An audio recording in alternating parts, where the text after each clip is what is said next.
Greetings, precious viewers, and welcome to Animal World, our co-inhabitants. Today's program features an interview with vegan telepathic animal communicator, therapist and equine specialist Holly Davis of Wales, United Kingdom. The talented Miss Davis is also a columnist for such British publications as Equi Ads Magazine, Pause for Rescue Magazine, Vision Magazine and Natural Horsemanship Magazine. She is currently writing her own book about horses that is entitled When Worlds Collide, Why the Horses Came. In late spring 2010, she will be appearing in a program about animal communication that will air on one of Britain's Sky TV satellite channels. Let's now meet Miss Davis and learn about her background in interacting with animals.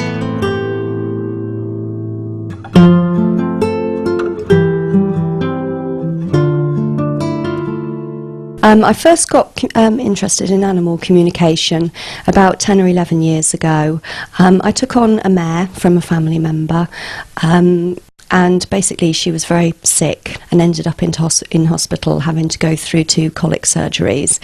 When she came home a few weeks later, I arranged to take on a very abused little pony that a friend had bought from a market that was in foal, and we brought her home.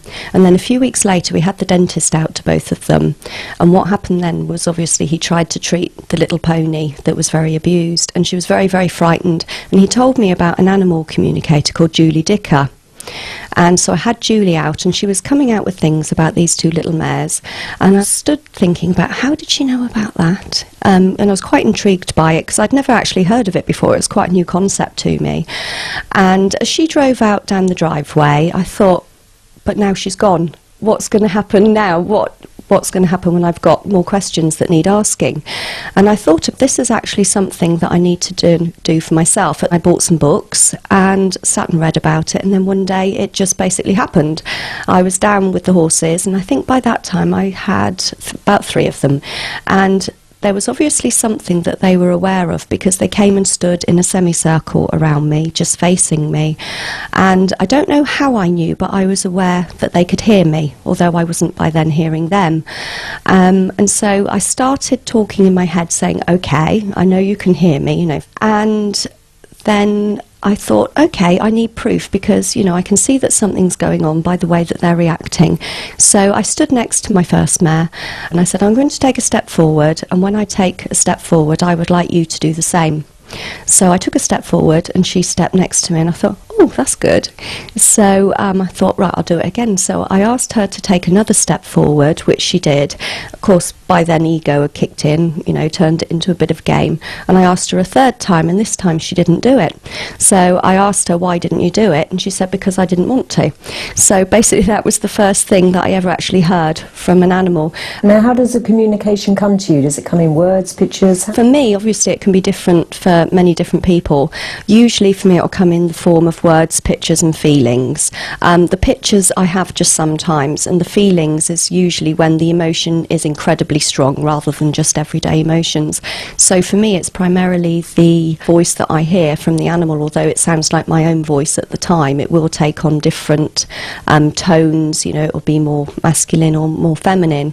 But it also depends on the animal that I'm speaking to and how forthcoming it is, because some will just give yes and no answers, whilst others, you know, are full-blown conversation, and sometimes we have quite a long conversation just to get to, you know, the answer that I was looking for, because like people, you know, they're all very different when they're communicating with you. When we return, Holly Davis will detail some of her other inner communications with animals. Please stay tuned to Supreme Master Television.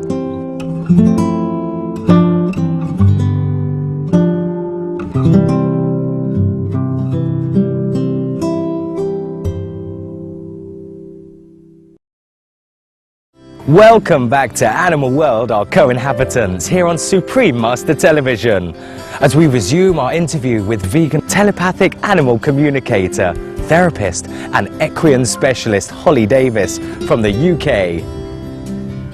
Miss Davis conducts workshops where people can learn how to connect inside with animals, offers a diploma course through Stonebridge College UK in animal communication, and conducts consultations to help human caregivers learn more about their animal companions' behaviour and how to best meet their needs.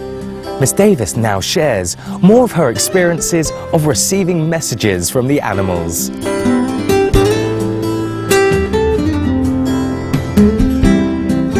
Yeah, there's several stories of how animals have communicated.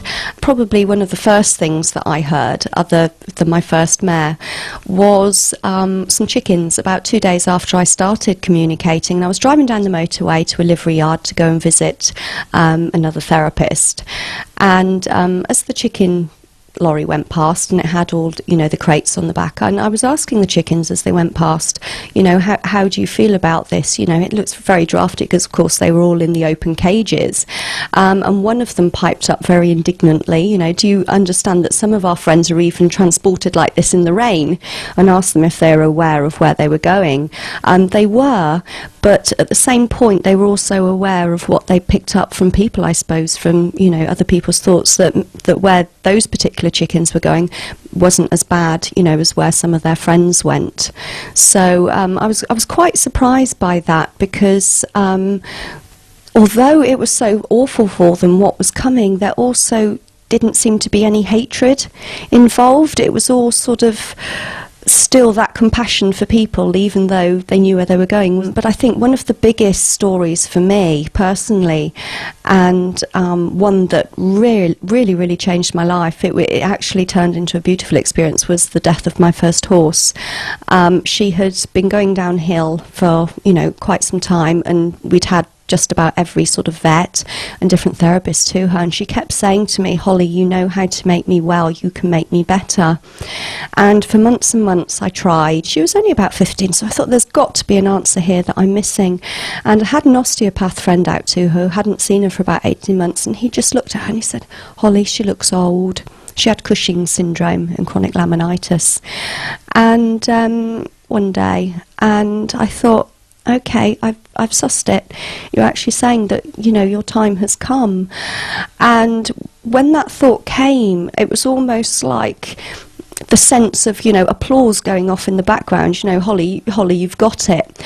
And at that moment, I just thought, but I can't lose her. What about me?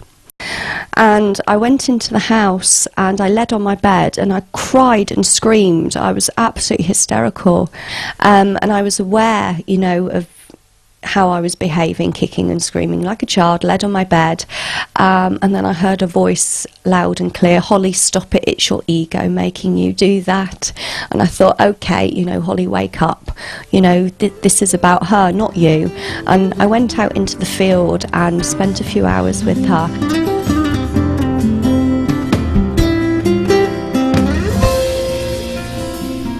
Currently, Miss Davis has a number of interesting ongoing endeavours pertaining to horses, including one regarding the scientific study of equine psychology and health.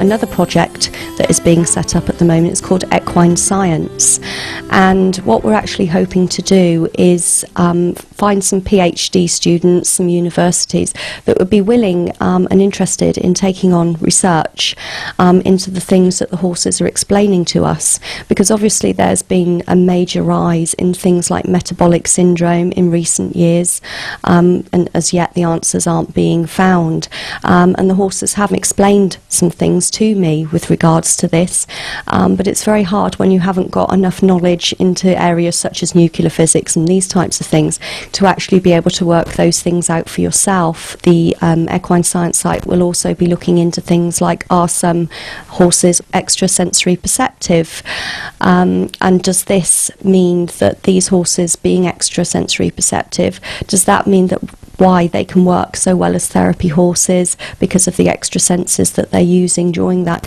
And actually, is this a normal trait of horses? Is this a normal mind state that a lot of horses now have no longer or are no longer able to use because of domestication, the way in which we've treated them, which has caused them to a certain degree to shut down. We'll also be looking at questions such as, do horses use the Earth's natural energy grid? Do they use the stars to navigate? And just basically looking into all these different areas that horses have been explaining to me to see if we can't actually back up some of their information in order to, you know, show people just what they really are.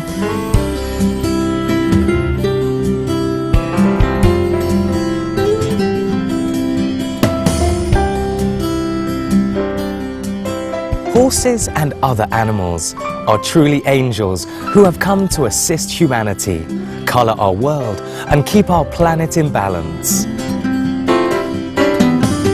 Tomorrow on part 2 of our programme, we'll learn more from the vibrant Holly Davis about the intelligence of animals and their ability to choose their own medicine for self-healing. For more details on Holly Davis, please visit www.hollydavis.co.uk. Treasured viewers, thank you for joining us today on Animal World, our co-inhabitants.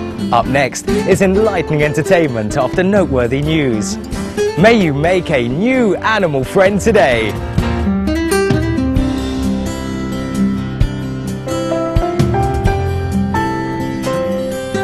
For more details, please visit www.suprememastertv.com/AW.